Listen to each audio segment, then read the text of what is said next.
میں حدیث رسول نبی پاک صلی اللہ علیہ وآلہ وسلم نے ارشاد فرمایا، عجبا لامر المؤمن ان امرہ کلہ لہ خیر ولیس ذلک لاحد الا للمؤمن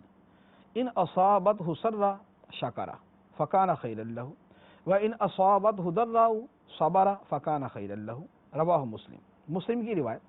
نبی پاک علیہ الصلوۃ والسلام نے فرمایا، مومن بندے کا معاملہ بڑا عجیب ہے کہ اس کا ہر معاملہ خیر ہی خیر ہے،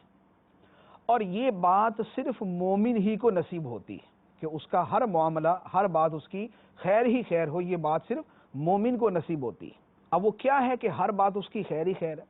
فرمایا، اگر اسے خوشی پہنچتی ہے تو وہ اللہ کا شکر ادا کرتا ہے اور یہ اس کے لیے بہتر ہے، اور اگر اسے کوئی مصیبت پہنچتی ہے تو صبر کرتا ہے اور یہ بھی اس کے لیے بہتر ہے۔ یعنی آدمی کی دو حالتیں ہیں، یا خوشی پہنچے گی یا تکلیف پہنچے گی۔ خوشی پہنچے گی تو شکر کرتا ہے اور ثواب ملتا ہے، مصیبت پہنچتی ہے اور صبر کرتا ہے تو ثواب ملتا ہے۔ تو گویا مومن کی دونوں حالتیں ہی پسندیدہ اور تعجب انگیز ہیں کہ ہر حال میں وہ اللہ تعالیٰ کا مقرب رہتا ہے اور ہر حال میں خدا کو یاد کرتا ہے۔ اور اس حدیث مبارک سے یہ بات بھی پتہ چلی کہ مسلمان کو صابر بھی ہونا چاہیے اور شاکر بھی ہونا چاہیے، یعنی وہ شکر بھی کرے اور صبر بھی کرے۔ یہ نہیں ہے کہ نعمتیں ملی تو شکر تو کرتا ہے، لیکن مصیبت آتی ہے تو پھر وہ اللہ تعالیٰ کو بھلا دیتا ہے، ایسا نہیں۔ اور یہ بھی نہ ہو کہ مصیبت آئے تو خدا کو یاد کرے اور نعمت ملے تو خدا کو بھول جائے، نہیں، نعمت